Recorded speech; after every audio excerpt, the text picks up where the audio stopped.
Entonces, esta es la introducción a optimización sin restricciones y vamos a discutir las ideas fundamentales. Probablemente ya conocen varias cosas eh, del curso de cálculo en varias variables, pero probablemente también no han discutido en detalle las ideas que queremos, que son propiamente de optimización y que queremos, en las que queremos ahondar hoy. Entonces, vamos a partir bien general, considerando un problema de optimización P cualquiera, que va a ser sin restricciones. Ya, el tema de hoy es optimización sin restricciones.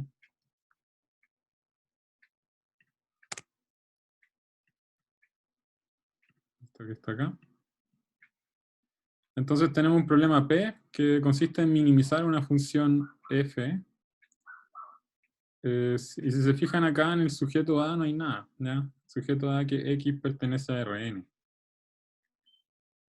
En otras palabras, el conjunto factible, que es lo que nosotros denotábamos por S, es el espacio completo donde está definida la función f.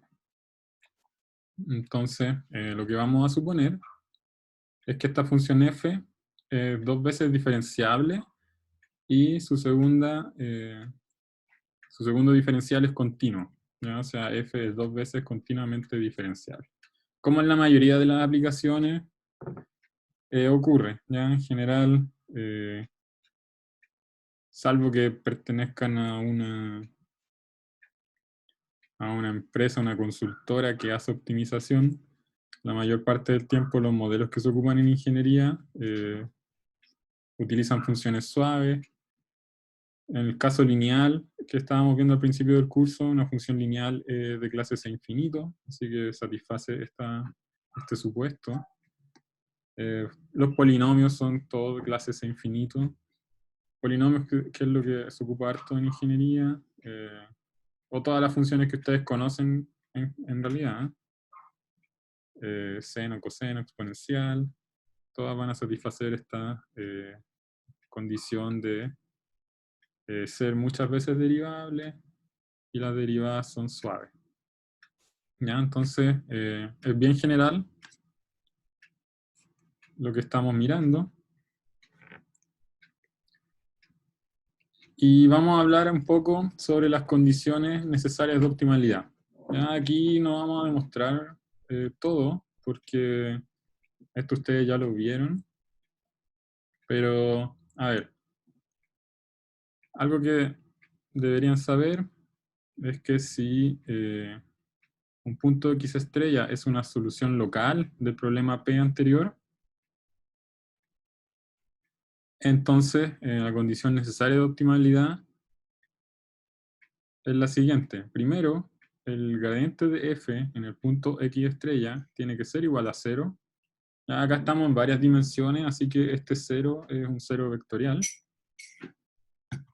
En otras palabras, cada una de las derivadas parciales de la función f en X estrella tiene que ser igual a 0.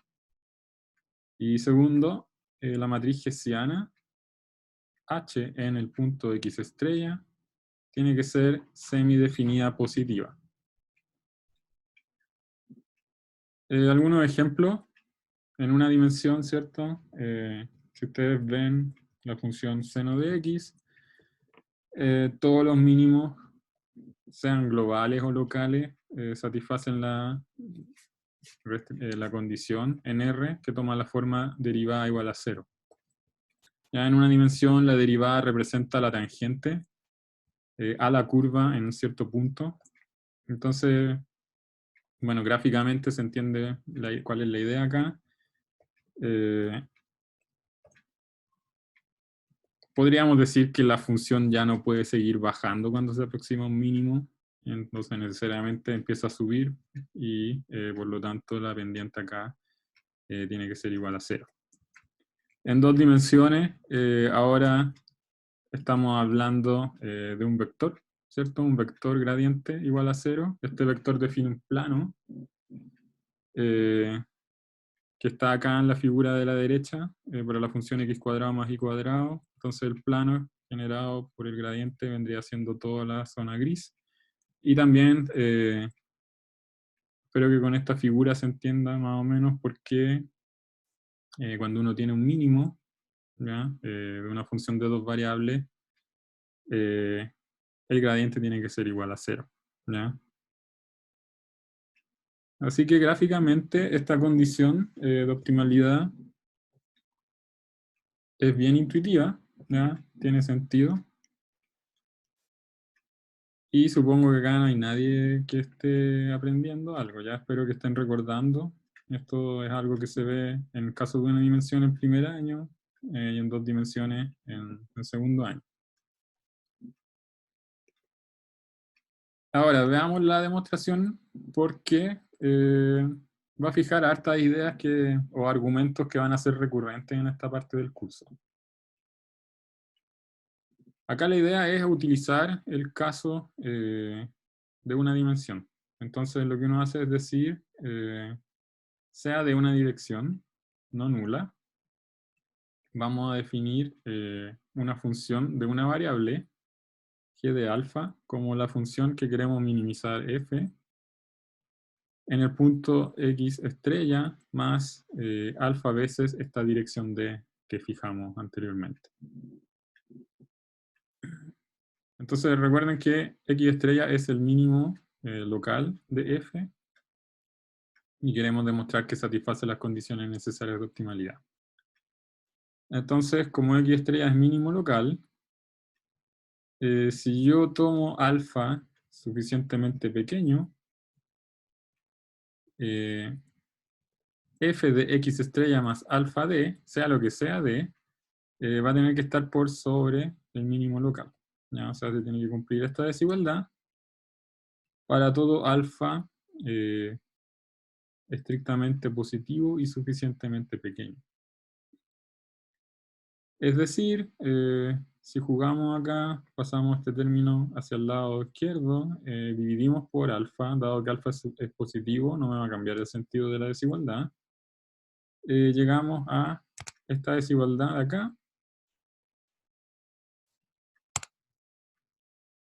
que tiene la gracia que cuando tomamos el límite con alfa tendiendo a 0, esto nos va a dar la derivada de la función g, ¿ya? La derivada de la función g que tiene solamente una variable. ¿Ya? Es decir, tomando el límite cuando alfa tiende a 0, obtenemos que g' en 0 es mayor o igual a 0. ¿Ya? Ahora, por la regla de la cadena, nosotros podemos calcular quién es la derivada de g en función del gradiente de f. ¿Ya? Si ustedes derivan acá arriba, les sale por la regla de la cadena que g' en alfa es igual al gradiente de f en el punto x estrella más alfa d, producto punto con la derivada de lo que está dentro de f. ¿Ya? O sea, este gradiente traspuesto por, si derivan esto con respecto a alfa, les va a dar d. ¿Ya? Así que en este caso, evaluando en alfa igual a 0, g' en 0 es el gradiente de f en x estrella, producto punto con la dirección d. Así que la desigualdad que teníamos acá arriba se traduce o se reescribe como gradiente de f en x estrella traspuesto con d es mayor o igual a 0. Entonces, bueno, acá déjenme hacer una pausa porque para concluir, uno dice que d es arbitrario, entonces en verdad la única forma de que esta desigualdad se cumpla es que el vector gradiente en sí tiene que ser igual a 0. ¿Ya? Como d es cualquier cosa, si yo empiezo a tomar vectores d convenientes, por ejemplo acá, si empiezo a tomar los vectores canónicos, más un vector canónico y menos el vector canónico, puedo empezar a obtener que cada una de las coordenadas del gradiente tiene que ser igual a 0. ¿Ya?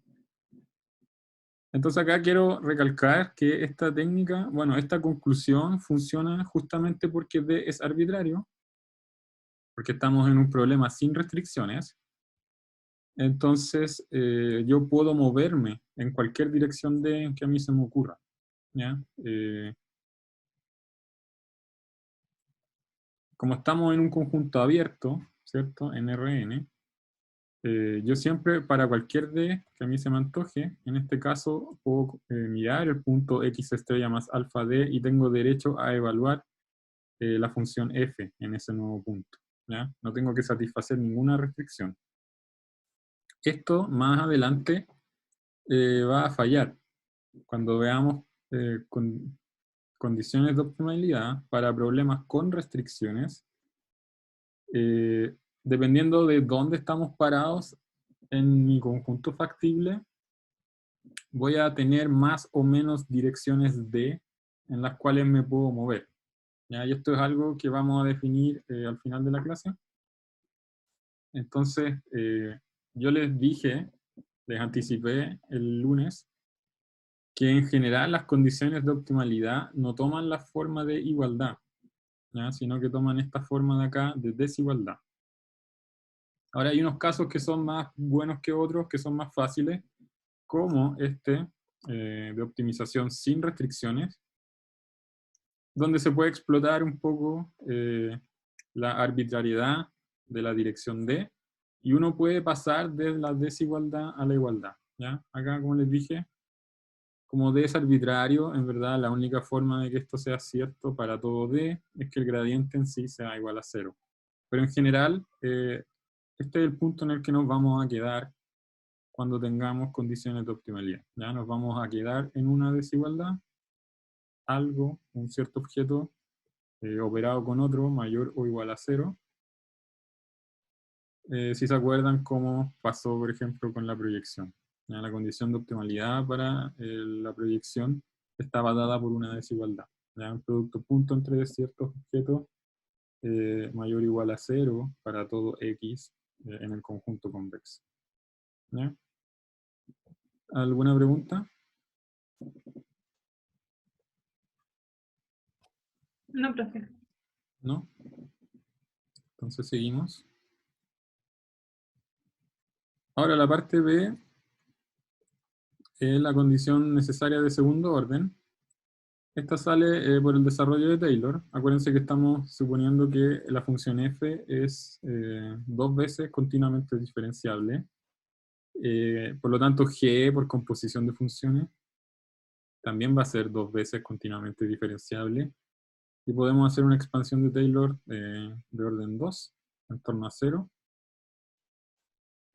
Así que de Taylor sale que g de alfa es igual a g de 0 más g' en 0 por alfa más un medio de 2' en 0 por alfa cuadrado con un error que es un O chica de alfa cuadrado.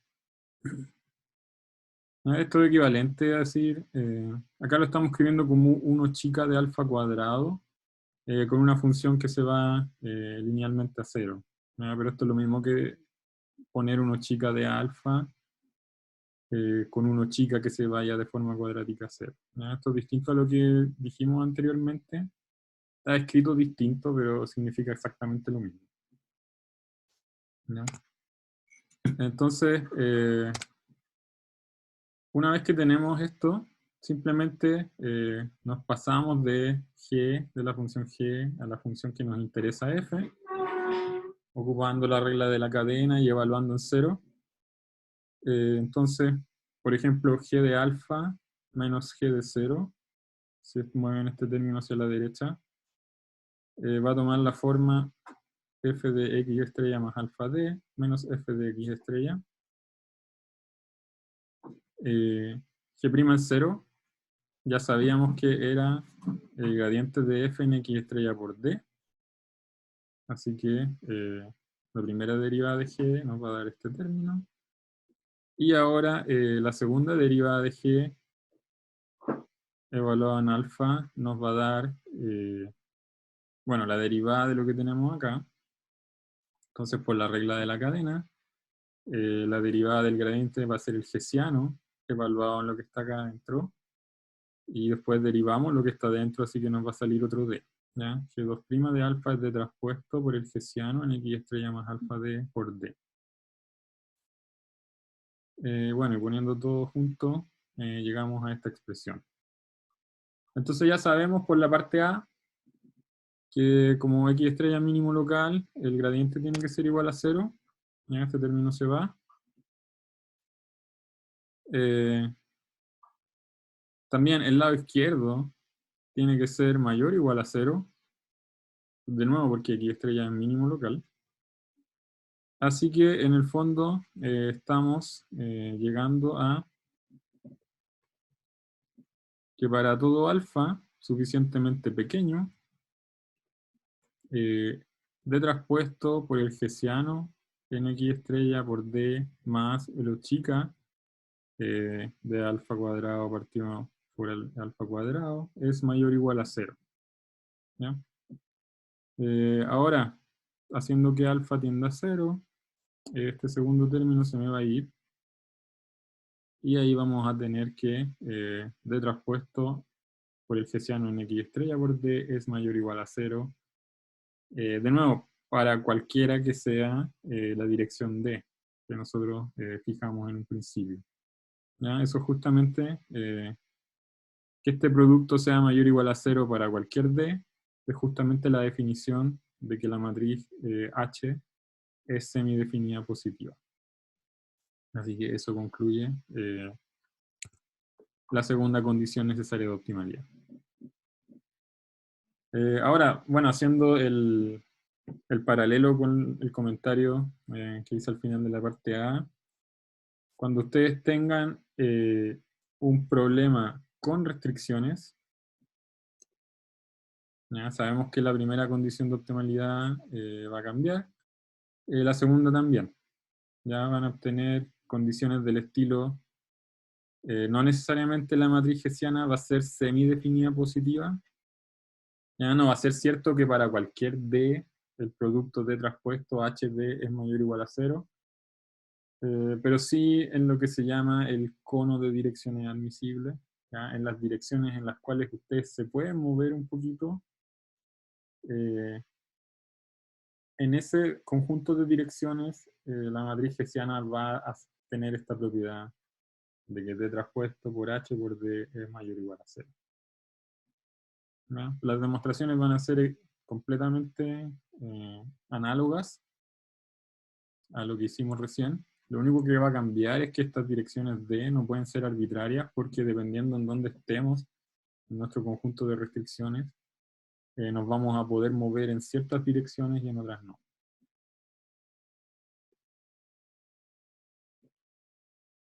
¿Ya? ¿Alguna pregunta?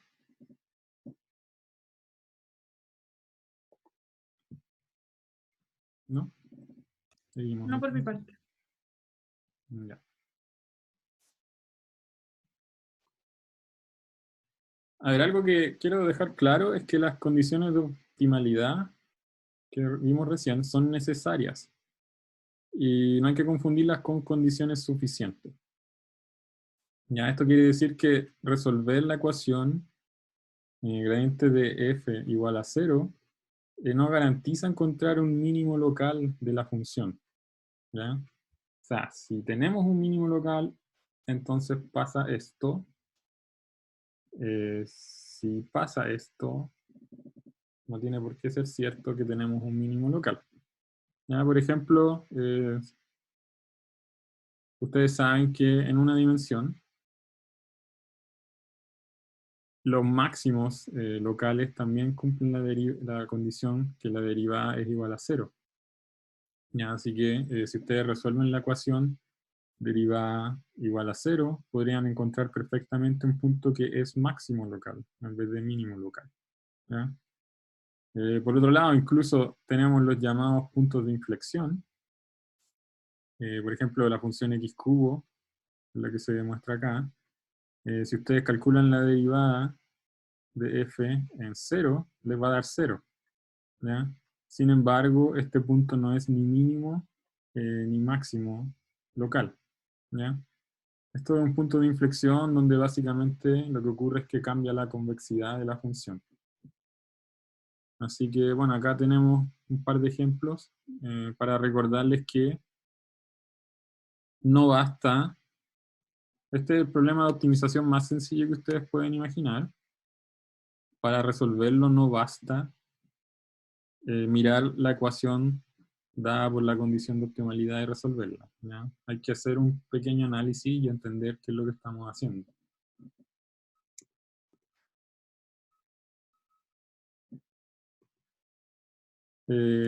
A ver, otro tema que es importante. El objetivo, cuando planteamos el problema en la primera diapositiva, era encontrar soluciones globales.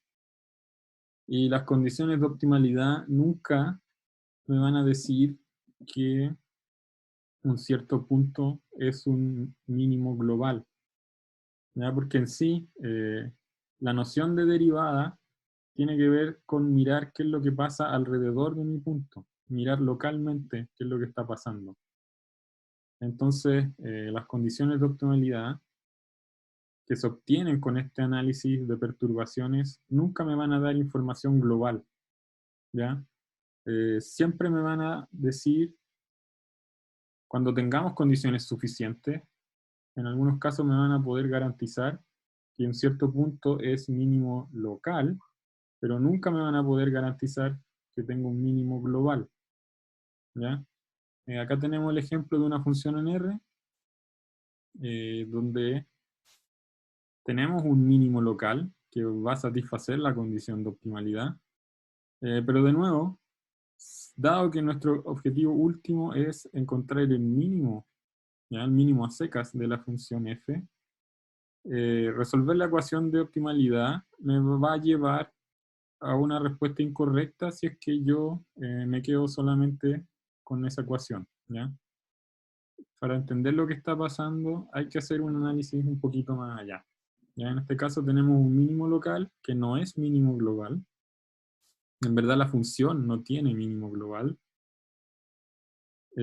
pero la condición de optimalidad sí va a tener solución. De hecho acá van a haber dos soluciones, porque pueden ver acá en la izquierda hay un máximo local también. Así que la condición de optimalidad va a tener dos soluciones, pero ninguna de ellas va a ser lo que a mí me interesa, que es el mínimo global.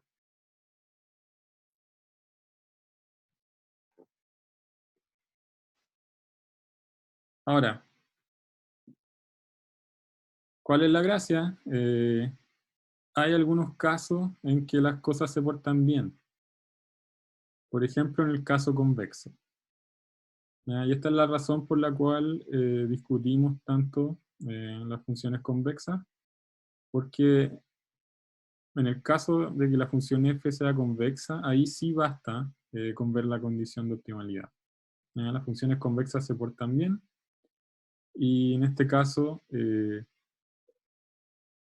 la condición de optimalidad es condición necesaria y suficiente para tener un mínimo global. Este es el teorema que tenemos aquí. Si f es convexa y diferenciable, entonces gradiente de f igual a 0 es una condición necesaria y suficiente para que x estrella sea un mínimo global de f. ¿Ya? Entonces, esto es algo que se recomienda chequear siempre. Cuando ustedes quieran resolver un problema de optimización, algo que deberían hacer antes de comenzar es chequear si la función objetivo es convexa o no. Porque la forma de chequearlo es rápida, ¿cierto? Calculan la segunda derivada y ven si el hessiano es semidefinido positivo o no.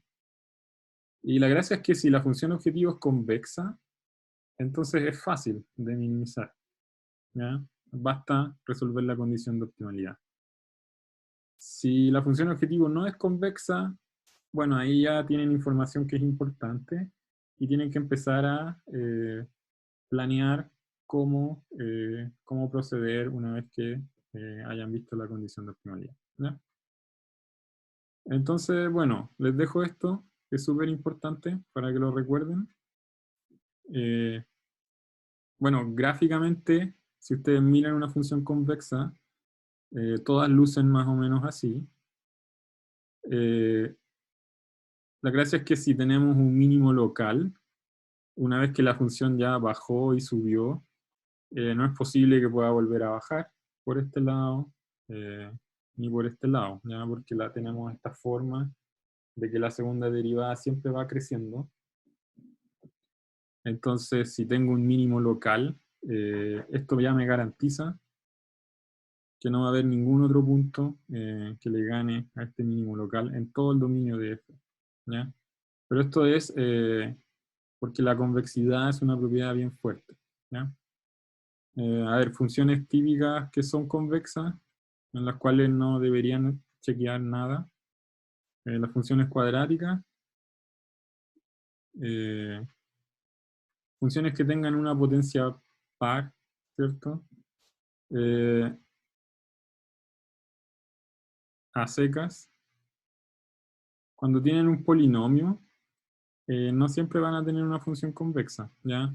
Para valores grandes de x, si ustedes miran que la potencia mayor de su polinomio es par, entonces hacia el infinito van a tener la convexidad, y en el interior podrían pasar cosas raras, ¿ya? Pero si tienen una función como esta, donde tienen un puro monomio elevado a una potencia que es par, estas funciones son convexas. Cuando tienen composición de funciones convexas, también van a obtener una función convexa. En este caso, la función exponencial es convexa. Y bueno, acá tenemos lo mismo que antes, un monomio al cuadrado convexo, así que esto es convexo por composición, ¿ya? En este caso, lo único que tienen que hacer para encontrar el mínimo global de una función convexa es resolver gradiente de f igual a 0, ¿ya? Así que en verdad, este es el caso más simple, y que deberían siempre chequear si es que están en este caso o no. ¿Hay alguna pregunta? ¿No? Esto no lo vamos a demostrar.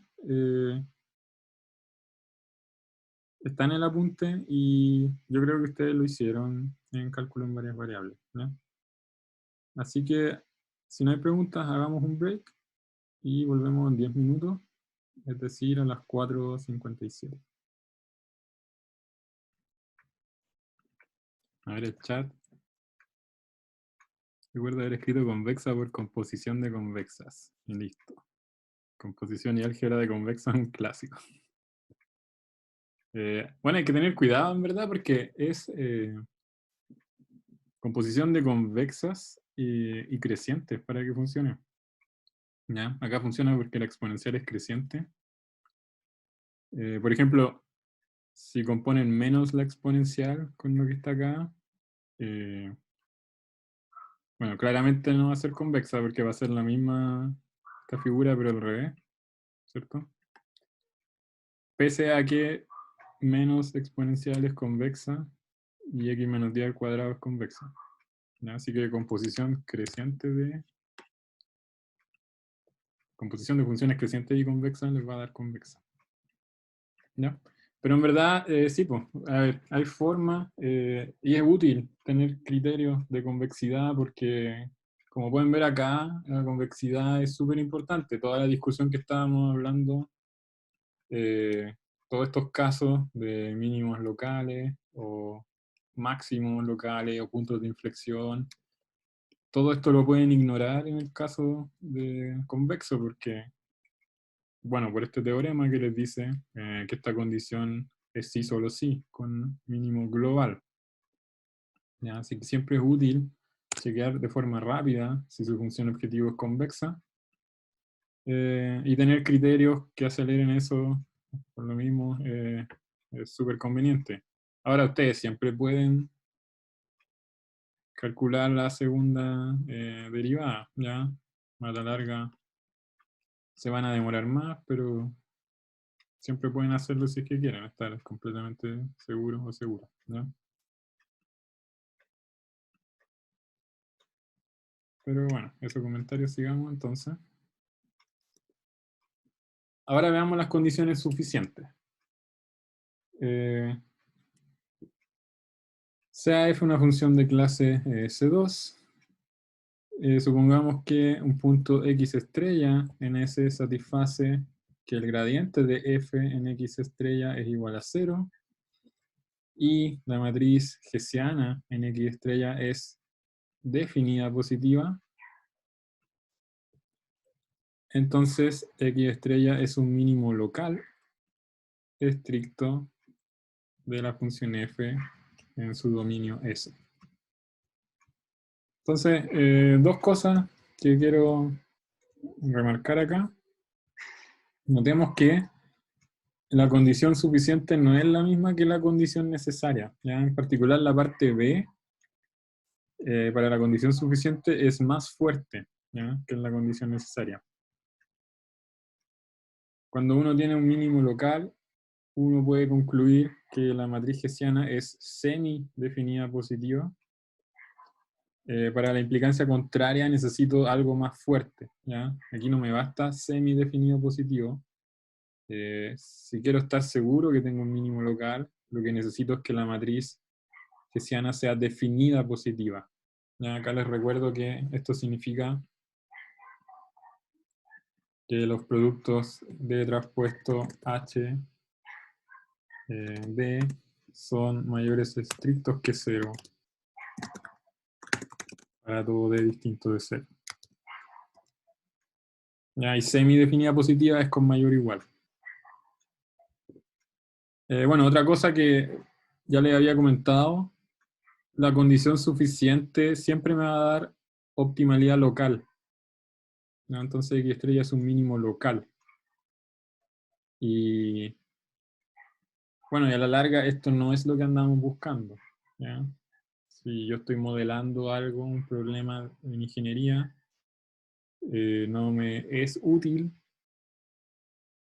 una solución que le gane a todo lo que está cerca de ella, ¿cierto? O sea, desde un principio, cuando uno plantea su problema de optimización, uno está buscando lo mejor posible, o sea, un óptimo global y no local. Así que la idea acá es que hay que entender lo que estamos haciendo y hay que combinar estos resultados. Estos resultados no son inútiles, ¿ya? Pero hay que combinarlos con otros criterios para poder pasar desde la optimalidad local a la optimalidad global.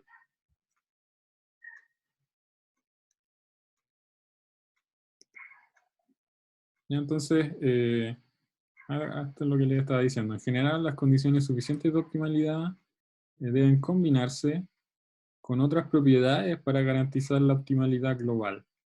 ¿Ya? Y esto es algo que ustedes van a aprender acá a discutir. Hay varias formas de pasar de la optimalidad local a la optimalidad global.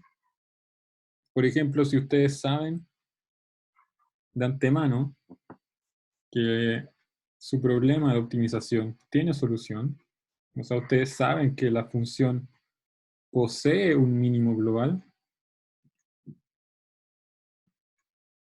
supongamos que de alguna forma demostraron que la función objetivo tiene un mínimo global. Entonces, este mínimo global necesariamente tiene que ser también mínimo local, ¿ya? Todo mínimo global es mínimo local. Y por lo tanto, tiene que satisfacer la condición necesaria de optimalidad. ¿Ya? Esto es una forma que es por descarte. Acá ustedes podrían ocupar la condición necesaria de optimalidad para validar que efectivamente le está entregando la solución del problema. ¿Ya? Si ustedes saben que existe una solución, entonces esa solución tiene que satisfacer la condición necesaria. Si ustedes resuelven la condición necesaria y esa condición necesaria tiene una única solución, entonces necesariamente esa solución tiene que ser la que ustedes andan buscando. ¿Ya? Por así decirlo, a ver, si me dejan volver atrás, algo que quería decir y se me olvidó, es que cuando uno resuelve el set de condiciones necesarias de optimalidad, en verdad lo que uno obtiene es lo que se llama candidatos a solución.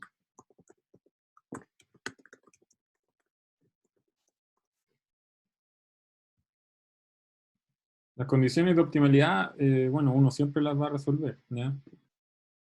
Pero hay que tener claro que las soluciones de las condiciones de optimalidad son candidatos, ¿ya? Y no necesariamente son las soluciones de nuestro problema, ¿ya? Como todos los ejemplos que teníamos acá. Entonces, en el ejemplo que les dije acá, si ustedes saben de antemano que la función posee un mínimo global, entonces acá podrían concluir que si la condición necesaria entrega un único candidato, necesariamente tiene que ser la solución.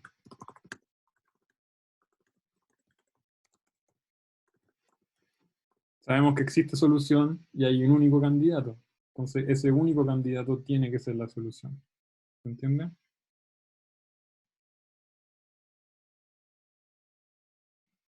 Y bueno, tenemos otro ejemplo. Por ejemplo, las funciones convexas. Acabamos de ver que tienen un mínimo global y está caracterizado por la condición gradiente igual a cero.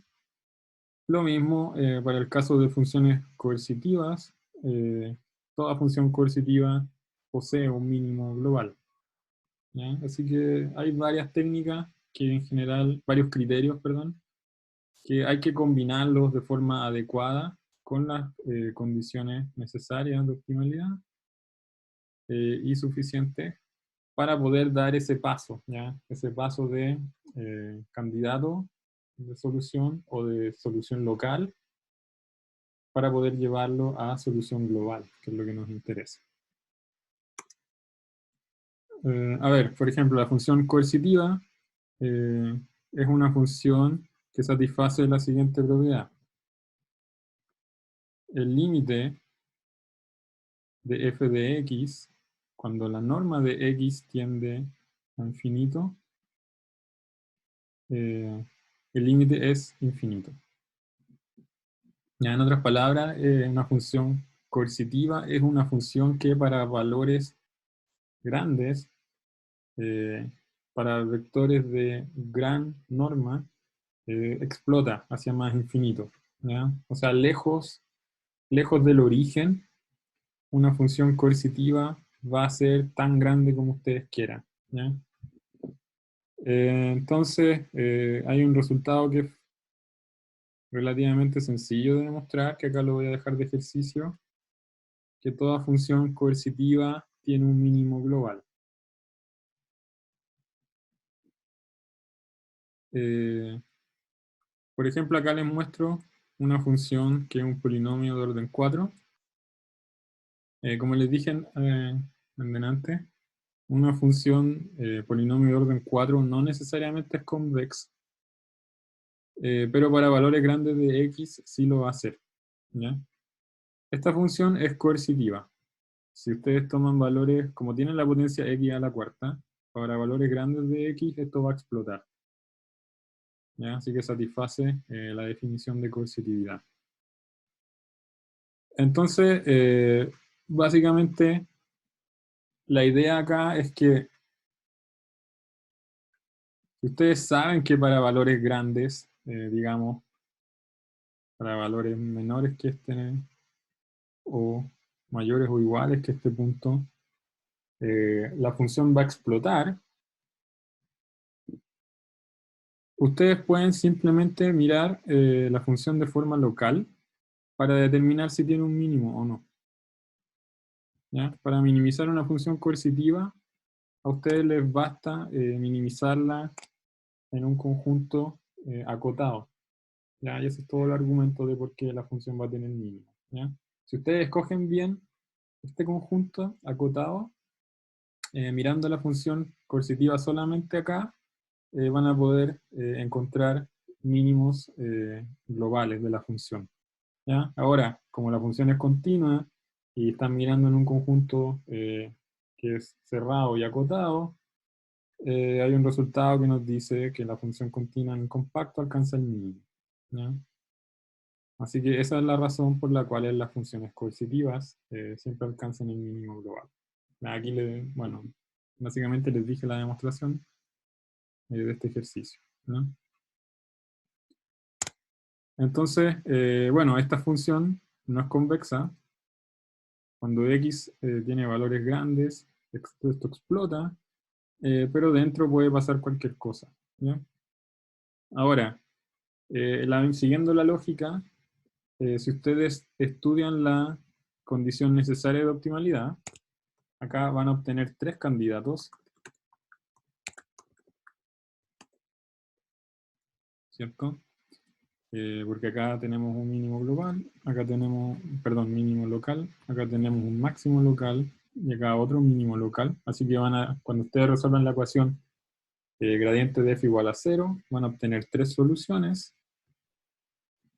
y después, bueno, de alguna forma van a tener que escoger entre esas 3 soluciones, ¿ya?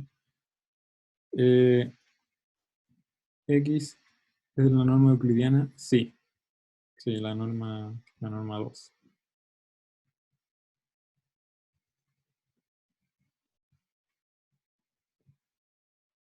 A ver, aquí quiero ver si me están siguiendo la idea un poco.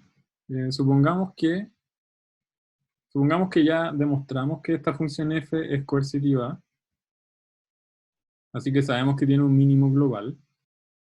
Y supongamos que resolvemos la ecuación de optimalidad, la condición necesaria, y obtengo 3 candidatos.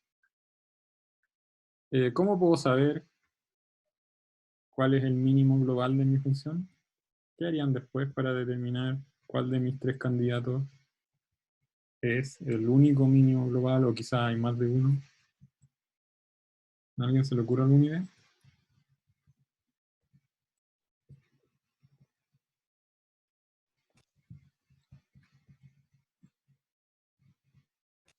¿Ver el hessiano? Ya, para ver si se satisface la condición suficiente, ¿cierto? Ahora, si vemos el hessiano, voy a tener 2 candidatos. Ya, voy a poder descartar el máximo. Probablemente me van a quedar estos 2 candidatos, porque ambos puntos son mínimos locales, así que ambos van a satisfacer. Entonces, Karen dice, evaluar la función y elegir el menor, sí. Eso es una buena técnica. Y eso funciona cuando se tiene demostrada la existencia. Igual que en el caso anterior, cuando uno sabe que existe un mínimo de antemano, es mucho más fácil eh, encontrarlo. Porque cuando resuelvo la ecuación de optimalidad, reduzco las posibilidades, me quedo con una cantidad pequeña de candidatos a solución. Y si ya sé que existe el mínimo, tiene que estar dentro de mis candidatos, puedo simplemente evaluar la función en estos 3 puntos y quedarme con el que me entregue el menor valor objetivo, ¿ya? Así que bien, súper bien. ¿Ya? Entonces, el punto acá es que hay que entender lo que uno está haciendo y justificar bien, y no es tan difícil, ¿ya? Hay formas distintas, muchas veces distintos caminos nos llevan a las mismas conclusiones, y no hay una única receta. Si uno entiende bien lo que está haciendo, debería llegar sin ningún problema a la solución que anda buscando, ¿ya?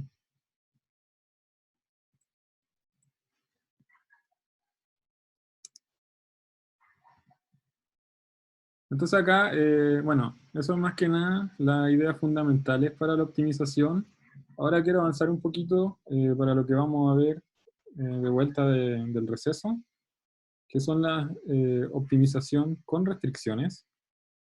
Así que voy a dejar un par de ideas para que las retomemos más adelante, un par de definiciones, y vamos a dejar un resultado al final. Entonces, la primera definición va a ser la de dirección de descenso. Sea f una función de Rn a R, se dice que D es dirección de descenso en un punto x barra si se cumple que el gradiente de f en x barra traspuesto con D es menor estricto que 0. ¿Ya? Entonces, la idea acá, acuérdense, si ustedes hacen una expansión de Taylor,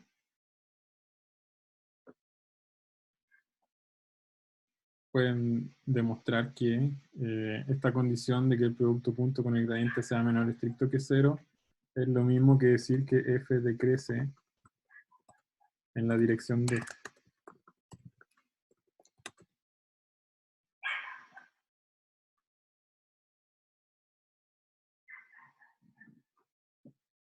¿Ya?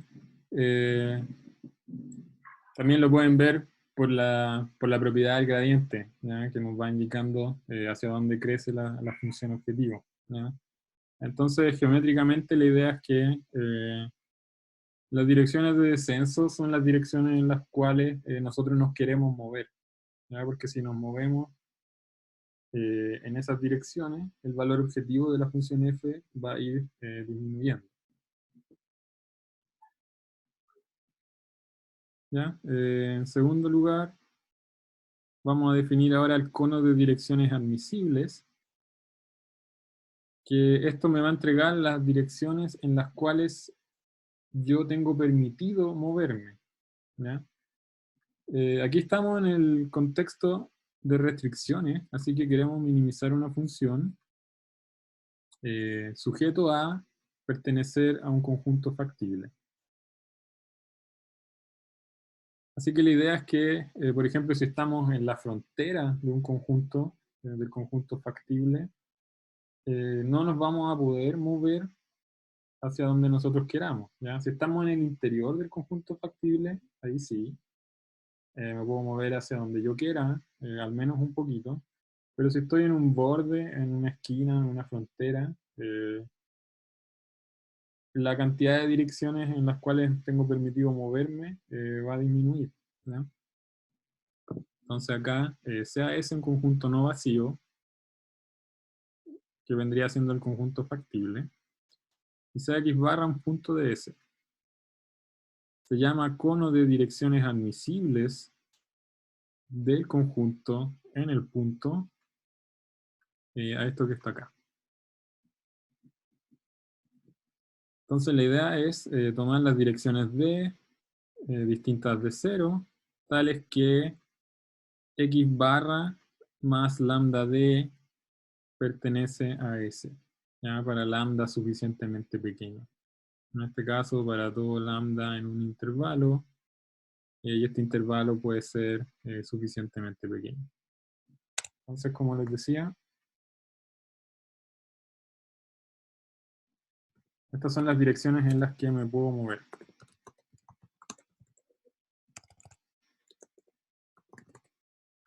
Sin salirme de S.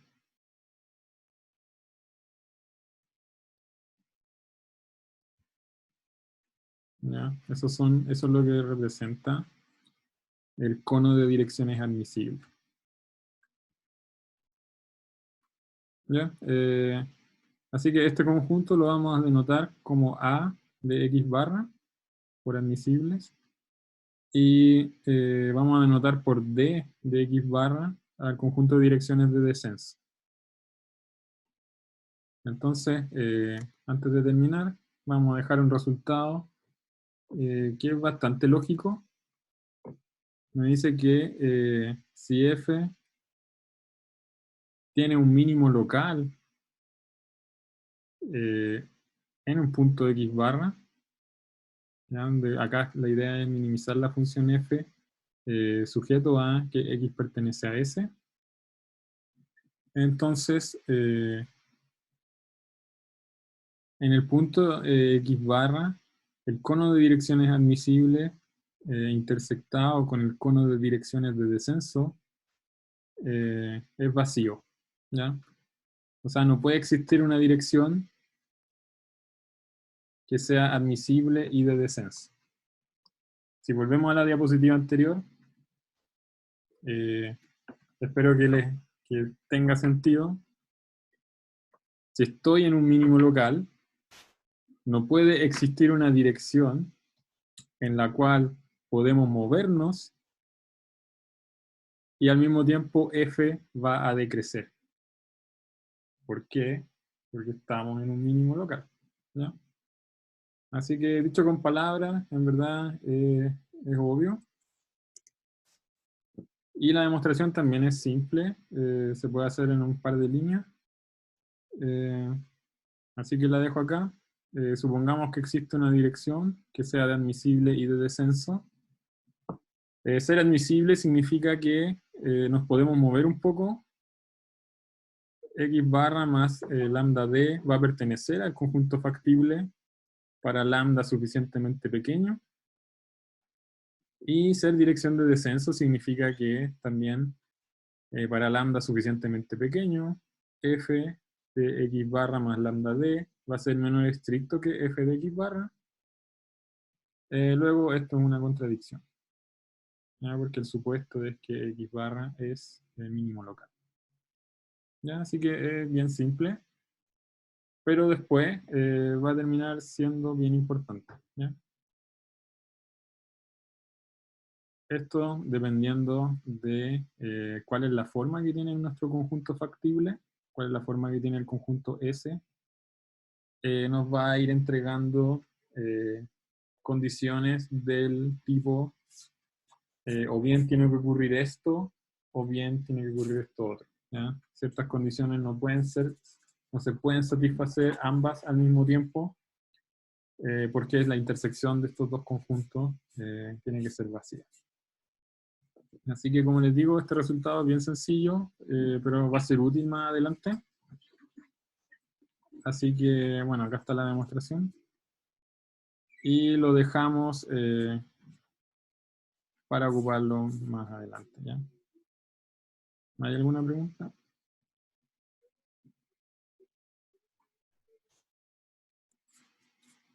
¿No? Bueno, en ese caso, dejemos hasta acá, ¿ya?